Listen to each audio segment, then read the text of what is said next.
What's up, Batra Daf? Kuf Ayin He, continuing from Kuf Ayin Daled Amud Bet, 5 lines from the bottom. Marav Huna, Shchiv Mera, a dying person, Shekadish Kol Nechasav, who said all his property shall belong to Hekdesh. Va'amar, then he says, Manele Ploni Bedi, I also owe $100 to so and so. Ne'eman, he's believed, because Hazakai Nadam al say Kinunya al Hekdesh. Person has no, a person will Hazakah, a person no reason to believe that a person will go against Hekdesh. So when he says everything for Hekdesh, then he's $100 is not for Hekdesh. He's believed. Does a person go against his own kids? No, but yet, the dying person says, I owe $100 to someone else. Only if he says give it to them, it means give.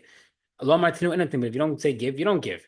So we see from here that a person doesn't want to make it appear that his children are rich, and therefore his admissions should not be counted, right? So he says, "Oh, I owe $100 to someone else. I owe $1,000 here." It'll take away. People will think that he owns less, and therefore there will be an ayin hara. Regarding Hekdesh. Maybe when he's donating so much money to Hekdesh, people are going to think he's rich. Maybe by saying that he was just trying to avoid give it, but really he wants it. The Gemara says, say over there, when he has a document that he's owed money, that he's owed the money. And that's why we take it at we listen to him. The Gemara says it's not like Rav and Shmuel's case with the children. He's not holding a document. So then, if he's saying give, you give it to the collector. But that's just an oral loan. We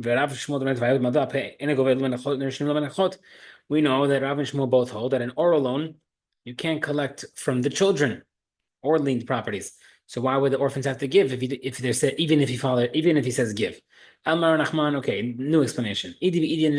Both cases he has a document. No stira. Had Mkuyam. Rafuno is Tamar case for a certified document. Had Lamkiyam and Rav and Shmuel, but the children is not certified. Amar Tanu Kamilishter. Therefore, when he says give it to that person I owe money in the second case, he's believed. Lo Amar Tanu, he doesn't give. Lo Kamishter. If he's not certified, but if he didn't say give, then he's not certifying it, and therefore you don't collect it from the children. The Gemara says, the dying person is $100 I owe to someone else. The children say we paid it, they're believed. If the father said give the money, then the orphans then say they paid it. They're not believed. What's going on? The opposite should make more sense.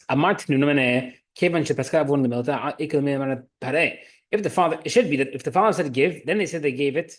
It should believe because they're following the father's orders. If he says I have it, I owe the guy money. Since the father didn't tell him to give it, maybe it should not be given.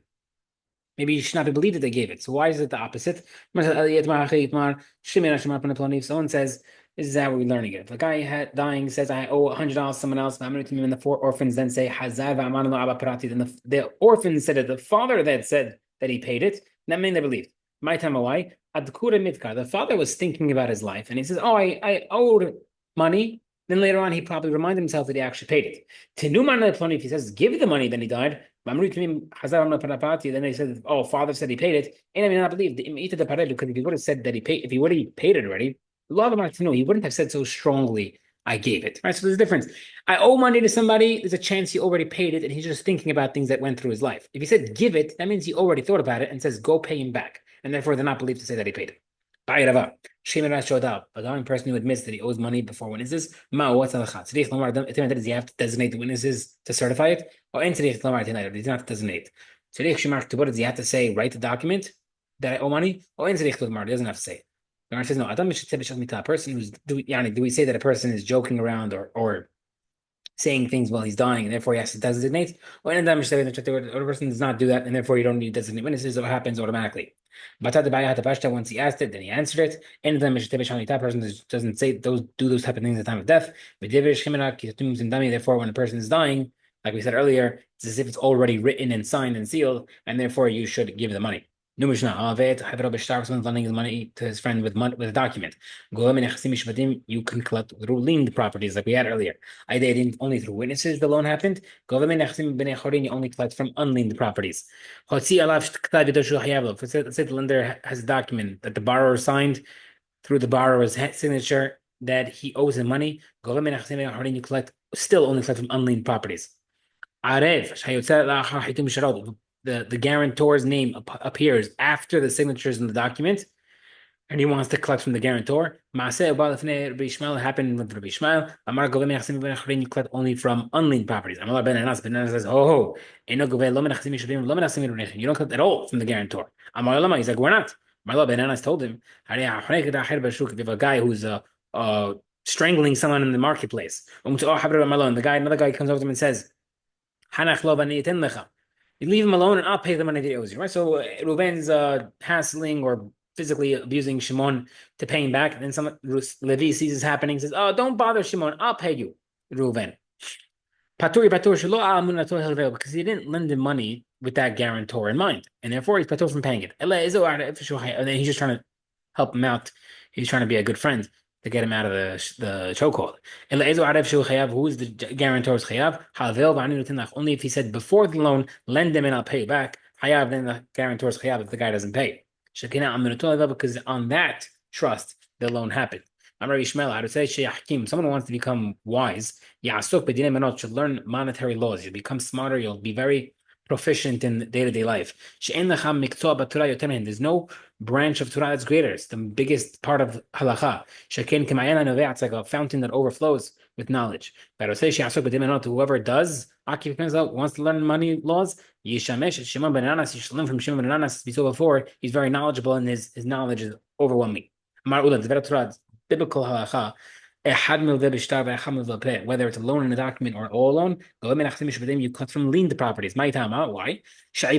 Because leaning, L-I-E-N, liens on properties is doraita. Therefore, it happens automatically. So how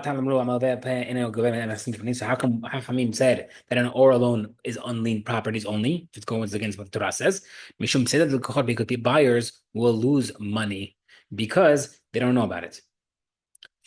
Because it's an oral loan, the knowledge of the lien doesn't happen. So also documents maybe she worried. The more no hatam over there if it's document and it's well known. The buyers bought it, even though it was public knowledge that there's a lien on the property, they still bought it. They brought it upon themselves. It's their fault because they should have done more research and or they should have had be more careful with that. But Rabba says no. Loan documents or oral documents, there's no liened properties at all.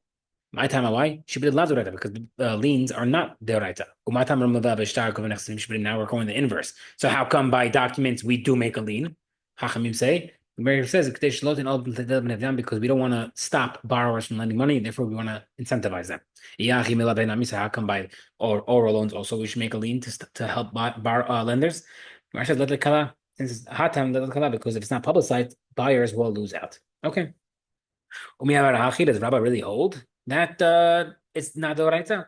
Rabba says, Gavu karakal yeshlo. If the orphans collected land as payment for their father's loan, the firstborn gets the double portion of that payment as part of his inheritance.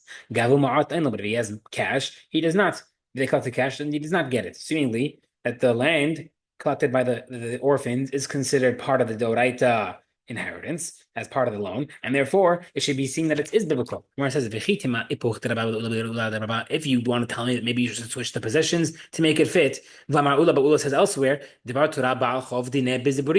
biblically, a guy who's owed money and wants to collect land, he could collect only from the inferior land. So taking that aside, we do see from there that the lien on the property is on land.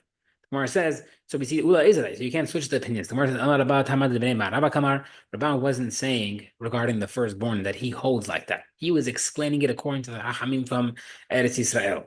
And therefore, the Eretz Yisrael rabbis who hold that there is a lien on property, then the firstborn would get it. But he doesn't personally hold out that, he would hold that there's no lien on property according to his own shita. Amar Rav and Shmuel both say, oral loans, they don't collect from the orphans or the buyers. My time, why?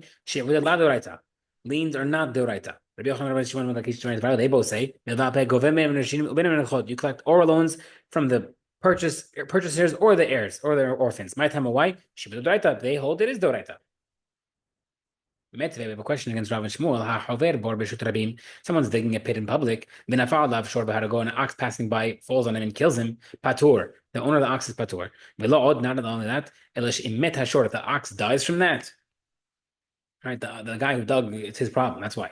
But if the ox dies from that, Yorshei Habal Hayim L'Shlem Dmei Shor Habal the children of the pit guy who dug the pit, since his fault the ox died, he has to pay the value of the ox to the owner. So you see, even a chiyub that is not in a document, not even public, can collect from the orphans. That's talking about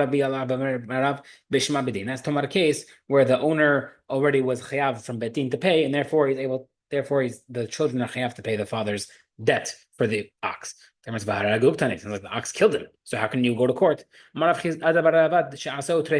didn't actually die. He made him a terefa, meaning the ox didn't kill him immediately. It ripped a hole in his lung, for example. He died 3 days later. And during those 3 days, he went to Bedin. But the concept is that the ox did end up killing him, albeit a slower death. So that's a case where he's chayav, even though he died, and the children will be chayav because the father was chayav through Bedin. Met ukvaro.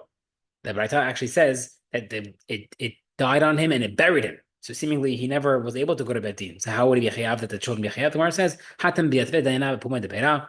The judges were happened to be by the pit when this happened, and right there and then they gave up sak. This guy is chayav, and therefore his children will be chayav as well. Or alone you collect from the orphans, you don't collect from buyers. You collect from the orphans, because we don't want people to lend out money, and if they can't collect from the orphans, and they wouldn't lend out money, they're scared the guy will die. You don't collect from the buyers, there's no publicization that the loan happened, and therefore we don't want to. And therefore, if you were to take away from the purchasers, it wouldn't be fair to them.